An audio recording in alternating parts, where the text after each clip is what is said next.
আজকে আমরা নির্বাচিত মোট 11টি শর্ত নিয়ে আলোচনা করব।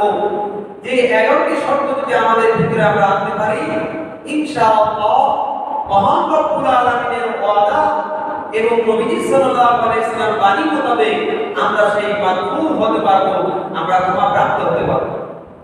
এজন্য আমরা আজকে জানবো সেই 11টি শর্ত কি কি, নির্বাচিত 11টি শর্ত যেগুলো আমরা মান্য করতে পারলে আমরা জিবরিল আলাইহিস সালামের ওই বরদোয়ার খেতাব সম্বোধিত ব্যক্তি হব না। প্রথম যে শর্তটি নিয়ে আলোচনা করব সেটা হলো তাওবা।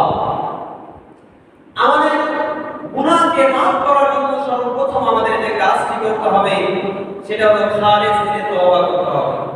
যদি আমরা খালেস দিলে তওবা করতে পারি, ডিরেক্ট আল্লাহকে সন্তুষ্ট করবার জন্য তওবা করতে পারি, আমাদেরকে মাফ করবেন আল্লাহ। এই কথা বলেছেন কে? আল্লাহ। স্বয়ং মহান রব্বুল আলামিন সূরা তাহরীমের ৮ নং আয়াতের মধ্যে ইরশাদ করেছেন, ইয়া আইয়ুহাল্লাযীনা আমানু তুবু ইলাল্লাহি তাওবাতান নাসুহা আসা রাব্বুকুম আন ইউকাফিরা আনকুম সাইয়্যাতিকুম। এই সূরা তাহরীমের ৮ নং আয়াতের মধ্যে মহান রব্বুল আলামিন ইরশাদ করেছেন, হে ঈমানদারেরা, তোমরা খালেস দিলে প্রকৃতপক্ষে তওবা করো।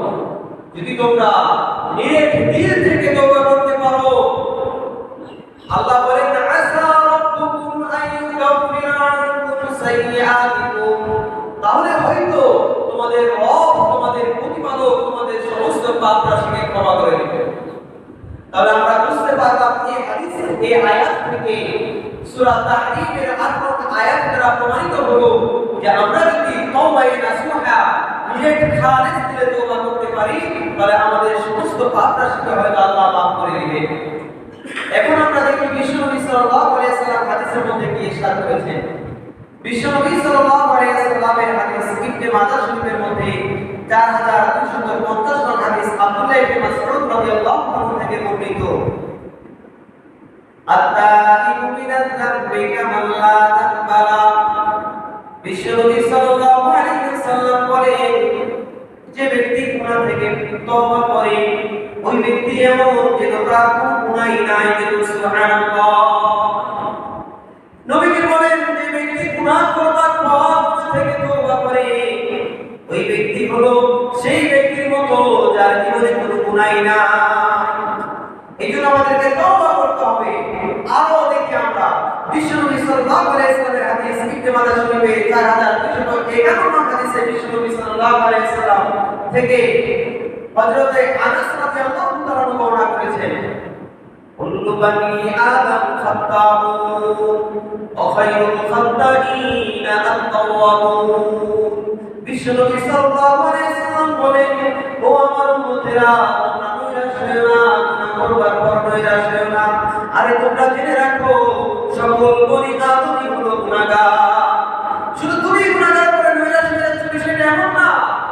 নবী বলেন, কুল্লু বানি আদম খাত্তাউন, আরে সকল বনি আদম গুনাহগার। তবে জেনে রাখো, এই সকল বনি আদম গুনাহগারদের মধ্যে থেকে উত্তম কে? নবী বলেন, খায়রুল খাত্তাইনা আত-তাওয়াবুন। এই সকল গুনাহগারদের মধ্য থেকে আল্লাহর নিকটে সবচেয়ে বেশি উত্তম যে তার গুনাহ থেকে তওবা করে। সুবহানাল্লাহ। তাহলে আমরা একটি আয়াত এবং দুটি হাদিসের আলোকে বুঝতে পারলাম, আমরা যদি খালেস দিলে তওবা করি, আমাদের সকল পাপ রাশিকে মাফ করবেন কে? আল্লাহ। আমাদের সকল পাপ রাশিকে আল্লাহ মাফ করে দিবেন। এইজন্য আমাদেরকে দিল থেকে খালেস ভাবে আল্লাহর কাছে তওবা করতে হবে। আল্লাহর কাছে যদি আমরা চাইতে পারি, আমাদের তওবা আল্লাহর কাছে কৃত হবে। তবে মনে রাখতে হবে, তওবার জন্য 4টি শর্ত আছে। তওবার জন্য 4টি শর্ত আছে। এই 4টি শর্ত যদি আমি মেনে তওবা করতে পারি, তাহলে আমার তওবা হয় নাসুহা হবে এবং আমার এই তওবা আল্লাহর কাছে কৃত হবে এবং আল্লাহ রাব্বুল আলামিন আমার জীবনের পাপ রাশিকে ক্ষমা করে দিবেন। সুবহানাল্লাহ। এইজন্য আজকে আমরা জানবো তওবার জন্য এই পাঁচটি চারটি শর্ত কি কি? তওবার জন্য যে চারটি শর্ত, তার মধ্যে প্রথম শর্তটি হলো গুনাহ থেকে বিরত থাকা। আমি যে গুনাহটি করে ফেলেছি, এই গুনাহ থেকে বিরত হওয়া, এটা হলো প্রথম শর্ত। মনে করেন আমি গুনাহে লিপ্ত আছি, আবার আল্লাহর কাছে তওবা করছি। মনে করেন আমি একজন মাহরাম গায়রে মাহরাম নারীর দিকে তাকিয়ে আছি, চোখ অপলক নেত্রে তাকিয়ে আছি, চোখ ফেরি না, আর বলতে আস্তাগফিরুল্লাহ আস্তাগফিরুল্লাহ। আমি গুনাহ করছি অলরেডি, আর এর থেকে আমি ইস্তেগফার করতেছি, হবে না। আমি ঠান্ডার ওষুধ খাচ্ছি, আবার পানিও ব্যবহার করছি। বাচ্চাকে বলে যে পানিতে নামা যাবে না, পানি নিয়ে খেলাধুলা করা যাবে না, বাচ্চা ঠিকই পানি নিয়ে খেলাধুলা করছে, আবার ঠান্ডার ওষুধ অ্যান্টিবায়োটিক খাচ্ছে, সুস্থ হবে না। এই জন্য প্রথম যে তওবার শর্ত সেটি হলো ওই গুনাহ থেকে, যে গুনাহ থেকে আপনি আল্লাহর কাছে মাপ চাচ্ছেন, সেটি থেকে আপনাকে বিরত থাকতে হবে। দুই নম্বর যে শর্তটি হলো, সেটি হলো আপনার দ্বারা যে গুনাহটা হয়ে গেছে, এই জন্য আপনাকে অনুতপ্ত হতে হবে যে আল্লাহ, আপনি আমার প্রতি অনুগ্রহ করে, দয়া করে, মায়া করে সর্বশ্রেষ্ঠ মাখলুক আমাকে মানুষ বানিয়েছিলেন, আমাকে এমন একটি নিয়ামত দিয়েছিলেন যে নিয়ামতটি মানুষ ভিন্ন অন্য কোনো মাখলুককে দেওয়া হয়নি। সেটা হলো বোধ শক্তি, বিবেক বুদ্ধি। অন্য সৃষ্টি করে সেটা নাই যেটা আল্লাহ তাআলা মানুষকে দিয়েছে। আমি বিবেক দ্বারা আমার বিবেককে, আমার জীবনকে গুনাহ থেকে বাঁচিয়ে রাখতে পারতাম, কিন্তু তা করতে পারিনি। আমার দ্বারা হতভাগা আমি গুনাহ করে ফেলেছি, হে রব আপনি ক্ষমা করেই দিন। এমন যদি আমি অনুতপ্ত হতে পারি, তাহলে আমার তওবা বিশুদ্ধ হবে। তিন নম্বর যে শর্তটি, সেটা হলো দৃঢ় প্রতিজ্ঞাবদ্ধ হতে হবে যে আল্লাহ, আমার দ্বারা যে পাপ কার্যটি সম্পাদিত হয়ে গেছে, এটা আমি আর কোনোদিন করব না, আর কোনোদিন করব না। দৃঢ় প্রতিজ্ঞাবদ্ধ হতে হবে। চার নম্বর যে শর্ত, সেটা হলো এই পাপটা যদি বান্দার হক সংক্রান্ত হয়ে থাকে, তাহলে বান্দার হক আদায় করতে হবে। মনে করেন পাশাপাশি আমি আইলে থাকে, আইলে চাপাই দিছি, আমি যে আমার বেড়া আছে, বেড়াকে আমি ওয়ালকে চাপিয়ে দিয়েছি, আমি আল্লাহর কাছে খুব তওবা করছি, হে আল্লাহ আপনি আমাকে মাফ করে দেন, আল্লাহ আপনি আমাকে মাফ করে দেন। বলে এই তওবাকে আল্লাহর কাছে নিতে হবে না, না এই তওবা আল্লাহর কাছে নিতে হবে না। বলে কেন? বলে মহান রব্বুল আলামিনের কাছে বান্দা যদি তওবা করে, আল্লাহ সব গুনাহ মাফ করে দেন, তবে একটা মাফ করেন না, সেটা হলো বান্দার হক। আল্লাহর কাছে যদি কোন বান্দা মাফ চায়, আল্লাহ মাফ করে দেন, আল্লাহ সমস্ত পাপ রাশি মাফ করে দিতে পারে। কিন্তু যদি বান্দার হক থাকে, যদি বান্দার হক না আদায় করে, আল্লাহ রাব্বুল আলামিন কোনদিন সে বান্দাকে মাফ করবেন না। এই জন্য 4 নম্বর শর্ত হলো, যদি আমার ওই গুনাহটা বান্দার হক সংক্রান্ত হয়ে থাকে, তাহলে আমাকে আগে বান্দার হক আদায় করতে হবে, এরপরে মাফ চাইতে হবে। কার কাছে? আল্লাহর কাছে। তাহলে আমরা জানতে পারলাম গুনাহ মাফের জন্য যে আমাদের কাজ করার দরকার, সেই 11টি নির্বাচিত 11টি শর্ত নিয়ে আমরা আলোচনা করব। তার মধ্যে প্রথম যে শর্তটি আমরা জানতে পারলাম তাওবা। আমরা কোরআন এবং হাদিসের আলোকে বুঝতে পারলাম কোন ব্যক্তি যদি খালেস দিলে তওবা করতে পারে, সমস্ত পাপ রাশিকে মাফ করে দিবেন কে? আল্লাহ। তবে শর্ত হলো তওবার জন্য 4টি। আমরা এই 4টি শর্ত নিয়ে আলোচনা করলাম। আমরা এখন যাব আমাদের ওই নির্বাচিত 11টি শর্ত থেকে দ্বিতীয় শর্ত থেকে। নির্বাচিত 11টি শর্ত থেকে দ্বিতীয় যে শর্তটি, সেটি হলো ইস্তিগফার। সেটি কি ভাই? ইস্তিগফার। আমাদের বেশি বেশি ইস্তিগফার করতে হবে। যদি আমরা ইস্তিগফার করতে পারি, আমাদের আমাদের জীবনের সমস্ত পাপকে মাফ করে দিবেন কে? আল্লাহ। কে বলেছেন? আল্লাহ। মহান রব্বুল আলামিন সূরা আলে ইমরানের 135 এবং 36 নং আয়াতের মধ্যে ইরশাদ করেন, ওয়াল্লাযীনা ইযা ফাআলু ফাহিশাতান আও যালামু আনফুসাহুম, যারা পাপ কাজ, অশ্লীল কাজ সম্পাদন করে ফেলে অথবা নিজেদের উপরে জুলুম করে ফেলে, এরপরে মহান রবকে স্মরণ করে ইস্তিগফার করে। কথা কয়টা? যারা নিজেদের উপরে জুলুম করে অথবা পাপ কাজ সম্পাদন করে নেয়, এরপরে স্মরণ করে কাকে? আল্লাহকে, মহান রব্বুল আলামিনকে স্মরণ করে ইস্তিগফার করে। মহান রব্বুল আলামিন কি বলেন? উলাইকা জাযাউহুম মাগফিরাতুম মির রাব্বিহিম, তারা হলো ওই সকল বান্দা যাদের জন্য ক্ষমা রয়েছে তাদের প্রতিপালকের পক্ষ থেকে।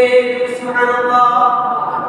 তাহলে আমরা বুঝতে পারলাম এই সূরা আলী ইমরানের 134 এবং 35 এবং 36 নং আয়াত থেকে বান্দা যদি কোনো পাপ কার্য করে ফেলে সাথে সাথে ইস্তেগফার করতে হবে, আল্লাহকে স্মরণ করতে হবে। বান্দা যদি আল্লাহকে স্মরণ করে ইস্তেগফার করে তারা হলো ওই সমস্ত লোক, আল্লাহ বলেন উলাইকা জাযাউহুম মাগফিরাতুম মির রাব্বিহিম, তারা হলো এমন ব্যক্তি যাদের জন্য রয়েছে তাদের প্রতিপালকের পক্ষ থেকে ক্ষমা। তাহলে আমরা বুঝতে পারলাম আমাদের ইস্তেগফার করতে হবে। দেখেন বিশ্ব নবী সাল্লাল্লাহু আলাইহি ওয়াসাল্লাম যার পূর্বে কোনো গুনাহ ছিল না, পরেও কোনো গুনাহ ছিল না, এমন একজন মাসুম ব্যক্তি আমাদের প্রিয় নবী, তিনিও পর্যন্ত প্রতিদিন এক হাদিসের আলোকে 100 বার, অপর হাদিসের আলোকে নবী সাল্লাল্লাহু আলাইহি ওয়াসাল্লাম প্রতিদিন অন্তত 70 বার ইস্তেগফার করতেন। কিন্তু আমি হতভাগা, কত গুনাহ করি, আমি গুনাহগার বান্দা একজন, কিন্তু আমার ভাগ্যে দিনে 100 বার তওবা দিবে না। এজন্য আমরা আজকে থেকে দৃঢ় প্রতিজ্ঞাবদ্ধ হই যে ইনশাআল্লাহ প্রতিদিন অন্তত আমরা 100 বার হলেও ইস্তেগফার আমরা রুটিন করে ফেলবো যে দিনের বেলা যদি অন্তত নাও করতে পারি, অন্তত যখন শয্যায় যাব, বিছানায় যখন মাথাটাকে রাখবো বালিশের উপরে, তখন আমি তাসবিহটা নিয়ে 100 বার ইস্তেগফার করি, আল্লাহর কাছে মাফ চেয়ে এরপরে আমরা শয্যায় নিমগ্ন হব। আমরা এখন তওবা এবং ইস্তেগফারকে একসাথে কিভাবে করতে পারি? তওবা এবং ইস্তেগফারকে আমরা একসাথে কিভাবে করতে পারি? আস্তাগফিরুল্লাহ রাব্বি কুল্লি যামবিন ওয়া আতুবু ইলাইহি লা হাওলা ওয়ালা কুওয়াতা ইল্লা বিল্লাহিল আলিয়্যিল আযীম। সবাই পড়েন আস্তাগফিরুল্লাহ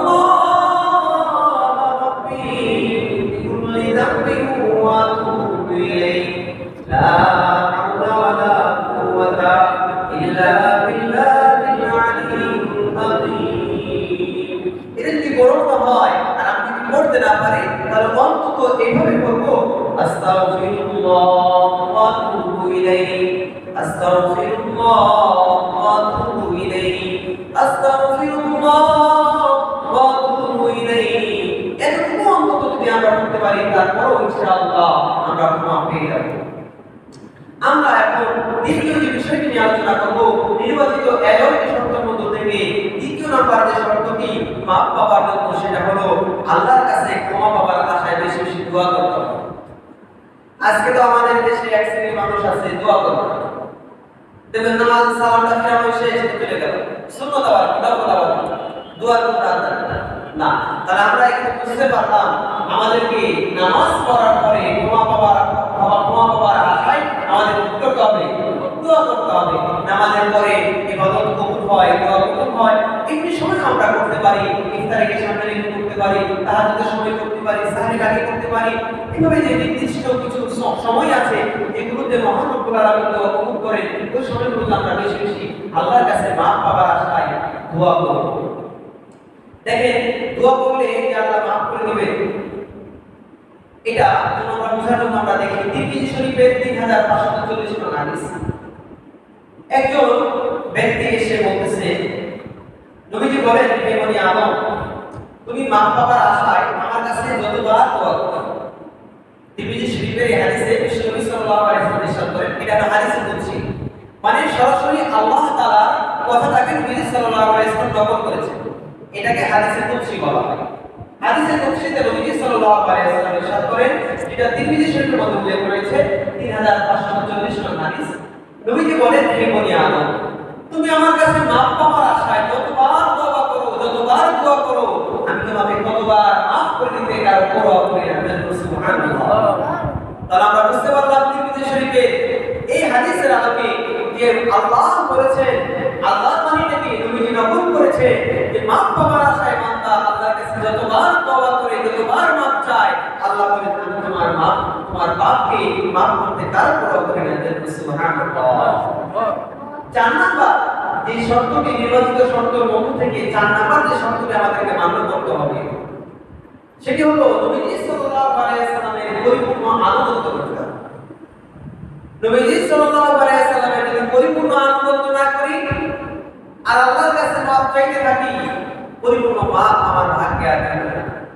সময় যেহেতু আমাদের কম, এই জন্য ওই নির্বাচিত 11টি শর্তে শুধুমাত্র অল্প অল্প করে আলোচনা করছি যাতে করে আমরা আল্লাহর কাছ থেকে এই রমজানের শেষ হওয়ার পূর্বে আমাদের গুনাহকে মাফ করে নিতে পারি। আমরা 4 নম্বর শর্তটি আলোচনা করছি। 4 নম্বর শর্তটি হলো আল্লাহর কাছে মাফ পাওয়ার জন্য আমাদেরকে নবী সাল্লাল্লাহু আলাইহি ওয়াসাল্লামের পরিপূর্ণ আনুগত্য করতে হবে।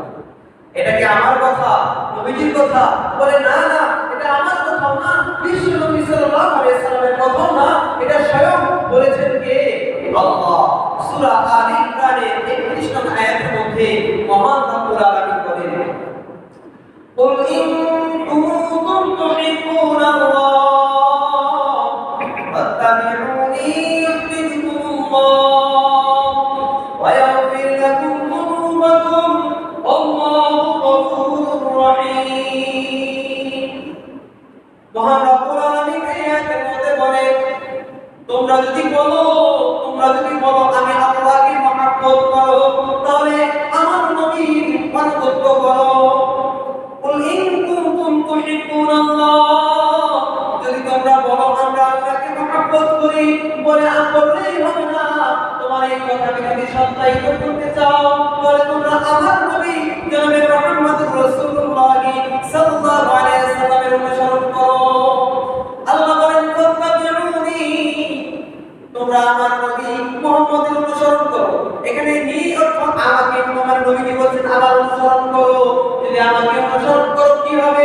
বলেন ইউহিব্বুকুমুল্লাহ, আল্লাহ তোমাদেরকে ভালোবাসবেন। শুধু ভালোবাসা ক্ষান্ত হবে না, ওয়া ইয়াগফির লাকুম যুনুবাকুম, এবং আল্লাহ রাব্বুল আলামিন তোমাদের সমস্ত পাপকে maaf করে দিবেন। স্বয়ং আল্লাহ রাব্বুল আলামিন বলেছেন সূরা আলে ইমরানের 31 নং আয়াতের মধ্যে। আপনার বাড়ি থেকে ঘরে কোরআন শরীফ তাফসীরের কিতাবগুলো খুলে খুলে দেখতে পারেন।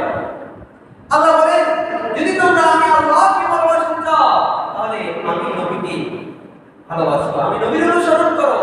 আমি নবীকে অনুসরণ করো, তাহলে কাকে ভালোবাসা হবে? আল্লাহকে ভালোবাসা হবে। এবং শুধু আল্লাহকে ভালোবাসাই হবে না, আল্লাহ বলেন ওয়ায়াগফির লাকুম যুনুবাকুম আল্লাহু গফুরুর রহিম, এবং আল্লাহ রাব্বুল আলামিন তোমাদের সমস্ত পাপকে maaf করে দিবেন। কত বড় সুসংবাদ! আমাদের সমস্ত পাপকে আল্লাহ কি করে দিবেন? maaf করে দিবেন।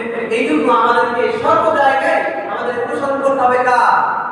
আমাদের নবী সাল্লাল্লাহু আলাইহি ওয়াসাল্লামের। কিন্তু আজকে আমার অবস্থাটা এমন হয়েছে, যখন নবী সাল্লাল্লাহু আলাইহি ওয়াসাল্লামের কথা বা নাউযুবিল্লাহি মিন যালিক, আমার যে মতটা যখন কোরআন হাদিসের আলোকে মানে তো বলে যায়, মিলে যায়, তখন আমি সেটাকে মানি। আর যখন আমার মতটা কোরআন হাদিসের বিরুদ্ধে চলে যায়, তখন আমি বলি আরে না, এটি নাউযুবিল্লাহি মিন যালিক। কোরআন হাদিসকে আমি কোনো মানাই না। নিজের বিবেক বুদ্ধিকে, নিজের খেয়াল খুশিকে, নিজের রায়কে সে শরীয়ত বানিয়ে ফেলেছে। নাউযুবিল্লাহি মিন যালিক। এজন্য আমার বাবার বিরুদ্ধে যা, আমার মায়ের বিরুদ্ধে যা, স্বয়ং আমার বিরুদ্ধে যা, আমি ইসলামকে কোনো সময় ছাড়বো না। বিশ্বনবী সাল্লাল্লাহু আলাইহি ওয়াসাল্লাম যেভাবে বলেছেন, যা করতে বলেছেন, যখন বলেছেন, যতটুকু করতে বলেছেন, আমি তখন সেভাবে ততটুকু যদি পালন করতে পারি, আমাদেরকে maaf করে দিবেন কে? আল্লাহ। তাহলে আমরা 4 নম্বর শর্ত জানতে পারলাম, যদি আমরা নিজেদের পাপকে maaf করতে চাই, তাহলে আমাদেরকে বিশ্বনবী সাল্লাল্লাহু আলাইহি ওয়াসাল্লামের পরিপূর্ণ আনুগত্য করতে হবে। আল্লাহ আমাদের সর্বক্ষেত্রে বিশ্বনবী সাল্লাল্লাহু আলাইহি ওয়াসাল্লামের পরিপূর্ণ আনুগত্য করার তৌফিক দান করুন। সকলে বলুন আমিন। আমরা 5 নম্বর যে নির্বাচিত শর্তটি বলবো, যেটি পালন করলে আমরা আল্লাহর কাছে maaf পাইতে পারি, সেটি হলো আযান দেওয়া। কি দেওয়া ভাই? আযান দেওয়া। আজকে তো আমরা মনে করে ফেলেছি যে আযান তো কেবল মুয়াজ্জিন সাহেব আর ইমাম সাহেব দিবে, আমি কেন আযান দেব? 3টি কাজ যেমন আছে, এই 3টি কাজ সাহাবায়ে কেরাম রাদিয়াল্লাহু তাআলা আনহুম আজমাইন যারা দুনিয়াতে জান্নাতের সার্টিফিকেট পেয়ে গেছে, ওনারা পর্যন্ত 3টি কাজ করবার জন্য প্রতিযোগিতা করতেন। তন্ত্র থেকে একটি কাজ হলো আযান দেওয়া। বলে আযান দিলে কি হবে? আবু দাউদ শরীফে 515 নং হাদিসে বিশ্বনবী সাল্লাল্লাহু আলাইহি ওয়াসাল্লাম ইরশাদ করেছেন, আল মুআদ্দিনু ইফরাহু মা দানা সাউতিহি। বিশ্বনবী সাল্লাল্লাহু আলাইহি ওয়াসাল্লামের হাদিস আবু দাউদ শরীফে 515 নম্বরে উল্লেখ হয়েছে। নবী সাল্লাল্লাহু আলাইহি ওয়াসাল্লাম বলেন, মুয়াজ্জিনের আওয়াজ দূর পর্যন্ত যাবে, ওই মুয়াজ্জিনের গুনাহ দূর পর্যন্ত maaf হয়ে যাবে। মুয়াজ্জিন অর্থ যিনি আযান দেন, কেউ একবার আযান দিতে তো শেষে ওই সময় মুয়াজ্জিন, এবারে পার্মানেন্ট মুয়াজ্জিন হতে হবে সেটা এমন না, অর্থাৎ আমিও মুয়াজ্জিনের কাতারে যেতে পারবো। আমি যদি সময় সুযোগ মোতাবেক আমি একবার আযান দিই, তা আমার এই আযানের আওয়াজ যতদূর পর্যন্ত যাবে, নবীজি সাল্লাল্লাহু আলাইহি সাল্লাম বলেন, আল মুয়াজ্জিনু ইফরাকু মা দামা সাউতিহি, ওই আযান দেনেওয়ালার আওয়াজ যতদূর পর্যন্ত যায় ততদূর পর্যন্ত মহান রব্বুল আলামিন তার গুনাহকে মাফ করে দেন। এখানে দূরত্ব বুঝিয়েছেন, অর্থাৎ আল্লাহ তাআলা অনেক গুনাহকে মাফ করে দেন। তার মানে আমরা বুঝতে পারলাম আমাদের মাফ পাওয়ার জন্য পঞ্চম যে কাজটি করতে হবে, সুযোগ করে আমরা আযান দেব। আযান দেওয়ার জন্য সাহাবায়ে প্রতিযোগিতা করতে আমরাও চেষ্টা করব, যদি করতে পারি তাহলে ইনশাআল্লাহ আমরাও মাফ পেয়ে যাব। 6 নম্বর যে শর্তটি আমরা আলোচনা করব সেটা হলো আমরা 2 রাকাত নামাজ আদায় করব, যেটাকে সালাতুত তাওবা। কি নামাজ বলে? সালাতুত তাওবা নামাজ বলে। 2 রাকাত আমরা নামাজ পড়ব। 2 রাকাত নামাজ যদি আমরা করতে পারি তাহলে আল্লাহ রাব্বুল আলামিন আমাদের গুনাহকে maaf করে দিবেন। আবু দাউদ শরীফে 1221 নং হাদিসে বিশ্বনবী সাল্লাল্লাহু আলাইহি সাল্লাম উল্লেখ করেছেন, যে ব্যক্তি উত্তম রূপে ওযু করে নামাজের জন্য দাঁড়িয়ে যায়, নামাজের পরে আল্লাহর কাছে maaf চায়, আল্লাহ রাব্বুল আলামিন তার সমস্ত গুনাহকে maaf করে দেন। সুবহানাল্লাহ। তাহলে আমরা আবু দাউদ শরীফে 1221 নং হাদিসে জানতে পারলাম, আমরা যদি maaf পেতে চাই তাহলে আমাদেরকে 2 রাকাত নামাজ পড়তে হবে। এজন্য আমরা আজকে দৃঢ়প্রতিজ্ঞাবদ্ধ হই যে আমরা প্রতিদিন ইনশাআল্লাহ চেষ্টা করব এটাকে সালাতুত তাওবার নামাজ বলে, যে আমি যে কোনো সময় 2 রাকাত সালাতুত তাওবার নামাজ পড়ব। নামাজ পড়ে আকুতি বিনতির সাথে maaf চাইবো কার কাছে? আল্লাহর কাছে। দুই ফোঁটা চোখের পানি ফেলাবো। মনে রাখবে ওই জাহান্নামের আগুনকে নিভাতে কেউ পারে না, পুরো জগতের পানি পারে না। ওই জাহান্নামের আগুনকে কেবলমাত্র নিভাতে পারে চোখের 2 ফোঁটা পানি। এজন্য আমি যখন 2 রাকাত সালাতুত তাওবার নামাজ পড়ে আল্লাহর কাছে maaf চাইবো, বিশ্বনবী বলেন আল্লাহ তাআলা আমাকে maaf করে দেন। সুবহানাল্লাহ। এজন্য আমরা বুঝতে পারলাম 6 নম্বর নির্বাচিত শর্ত হলো 2 রাকাত নামাজ পড়া, এবং 7 নম্বর নির্বাচিত যে শর্তটি হলো 5 ওয়াক্ত নামাজ পড়া। আমরা তো মনে করি রমজান মাস এসেছে পড়তেছি, তখন কয়েকদিন দুর্বলতা এগুলো পারবে তখন করবো, এখন কি দরকার না, বলে আমি যদি আল্লাহর কাছে maaf পেতে হয় আমাকে, তাহলে আমার এই 7 নম্বর শর্ত হলো আমাকে 5 ওয়াক্ত সালাত আদায় করতে হবে। কেন? বিশ্বনবী সাল্লাল্লাহু আলাইহি ওয়াসাল্লাম হাদিসের মধ্যে বলেছেন, as-সালাওয়াতু খামস ওয়াল জুমআ ইলা জুমআ ওয়া রমাদান ইলা রমাদান মুকাফফিরাতুন মা বাইনাহুন্না। নবীজি বলেন 5 ওয়াক্ত নামাজ, এক ওয়াক্ত থেকে আরেক ওয়াক্ত, এক ওয়াক্ত থেকে আরেক ওয়াক্ত নামাজ তার গুনাহ মাফের জন্য কারণ হয়ে দাঁড়াবে। সুবহানাল্লাহ। তাহলে আমি অনেক ভাবে জোহরের নামাজের পরে একটা গুনাহ করে ফেলেছি, তবে আসরের নামাজ পড়ছি, আল্লাহ আমার গুনাহকে maaf করে দিয়েছে। এজন্য আমরা এখানে বুঝতে পারলাম সময় তো কম, এজন্য আমরা একেবারে সংক্ষিপ্তভাবে একটি শর্ত নিয়ে আলোচনা করছি। 7 নম্বর যে শর্তটি আমরা বুঝতে পারলাম সেটা হলো আমাদেরকে 5 ওয়াক্ত নামাজ পড়তে হবে। 8 নম্বর শর্তটি হলো আমাদেরকে জামাতের সাথে নামাজ পড়তে হবে। কেমনে? বিশ্বনবী সাল্লাল্লাহু আলাইহি ওয়াসাল্লাম একদিন মসজিদে নববীতে বসা আছে, একজন সাহাবী এসে বলছেন, ইয়া রাসূলুল্লাহ, আমি তো পাপ কাজ করে ফেলেছি, কিতাবুল্লাহর হুকুম আমার উপর প্রয়োগ করুন। নবীজি সাল্লাল্লাহু আলাইহি ওয়াসাল্লাম শুনে না শোনার ভান করে নবীজি নামাজে দাঁড়িয়ে গেলেন। ফরজ নামাজ ছিল, জামাতের সাথে নামাজে দাঁড়িয়ে গেলেন। নামাজের পরে ওই ব্যক্তি আবার বলছে, ইয়া রাসূলুল্লাহ, আমি তো পাপ কাজ করে ফেলেছি, আপনি আমাকে আমার জন্য শরীয়তের বিধান যেটা আছে কিতাবুল্লাহর বিধান আমার উপর প্রয়োগ করুন। নবীজি সাল্লাল্লাহু আলাইহি ওয়াসাল্লাম তখন বলছেন, তুমি কি আমাদের সাথে জামাতে শরীক হওনি? বলছে যে হ্যাঁ, ঠিক তুমি, আমি তো আপনার সাথে জামাতে শরীক হয়েছি। বলে হ্যাঁ, তুমি যখন জামাতে শরীক হয়েছো মনে রাখো আল্লাহ তাআলা তোমার গুনাহকে maaf করে দিয়েছেন। কুফিয়া লাকা লাকুকা, তুমি কি বলেন তোমার সমস্ত গুনাহকে maaf করে দেওয়া হয়েছে। সুবহানাল্লাহ ওয়া বিহামদিহি। তাহলে আমরা জানতে পারলাম 8 নম্বর যে নির্বাচিত শর্ত সেটা হলো আমাদের গুনাহকে maaf করবার জন্য জামাতের সাথে আমাদের নামাজ পড়তে হবে। 9 নম্বর নির্বাচিত শর্ত হলো কোন সময় আমাদের দ্বারা পাপ কাজ হয়ে গেলে সাথে সাথে আমরা কোনো নেক কাজ করে ফেলি। পাপ কাজ হওয়ার পরে যদি আমরা নেক কাজ করে ফেলি তাহলে আমাদেরকে আল্লাহ maaf করে দিবেন। তিরমিজি শরীফে 1987 নং হাদিসের মধ্যে নবীজি সাল্লাল্লাহু আলাইহি ওয়াসাল্লাম আবু যর গিফারী রাদিয়াল্লাহু তাআলাকে সম্বোধন করে বলেন, ইয়া আল্লাহ, ইত্তাকুল্লাহ আইয়ুমা কুনতা আতবি'is সাইয়্যাতিল হাসানা। হে আবু যর, তুমি যেখানেই থাকো ভয় করবা কাকে? আল্লাহকে। নবীজি বলেন, হে আবু যর, তুমি যেখানেই থাকো আল্লাহকে ভয় করবে এবং জেনে রাখবে আল্লাহকে ভয় করার পরও কখনো গুনাহ হয়ে যেতে পারে। যদি কোনো সময় তোমার দ্বারা গুনাহ হয়ে যায় সাথে সাথে তুমি কোনো নেক কাজ করে নিবে। যদি তুমি সাথে সাথে নেক কাজ করে নাও, ক্ষমা করে দিবেন কে? আল্লাহ। কেন আল্লাহ বলেছেন ইন্নাল হাসানাত ইউযহিবুন সাইয়্যাত, নেক কাজগুলো পাপ কাজকে দূর করে দেয়। এজন্য আমরা বুঝতে পারলাম 9 নম্বর শর্ত গুনাহ হয়ে গেলে সাথে সাথে নেক কাজ করে ফেলা। 10 নম্বর যে শর্তটি সেটা হলো জিকিরের মজলিসে বসা। আমরা তো জিকিরের মজলিসে বসাকে ভুলেই গেছি। নবীজি এক হাদিসে বলেছেন, যখন তোমরা জিকিরের মজলিসকে অতিক্রম করো তখন তোমরা সেখানে বেশি করে চলে নিও। আমরা যেখানে কোরআন হাদিসের আলোচনা শুনছি এটাও জিকিরের মজলিস। আমরা যখন জিকির করি সুবহানাল্লাহি ওয়া বিহামদিহি সুবহানাল্লাহিল আযীম, এগুলো জিকির। এজন্য নবীজি বলেন, কেউ বান্দা যদি জিকিরের মজলিসে বসে আল্লাহ তাআলা তার গুনাহ মাফ করে দেন। এজন্য আমরা বেশি বেশি জিকিরের মজলিসে বসবো। 11 নম্বর যে নির্বাচিত শর্ত সেটি হলো আমরা একটু জিকির করব। আমরা নির্দিষ্ট জায়গায় একটু জিকির করব।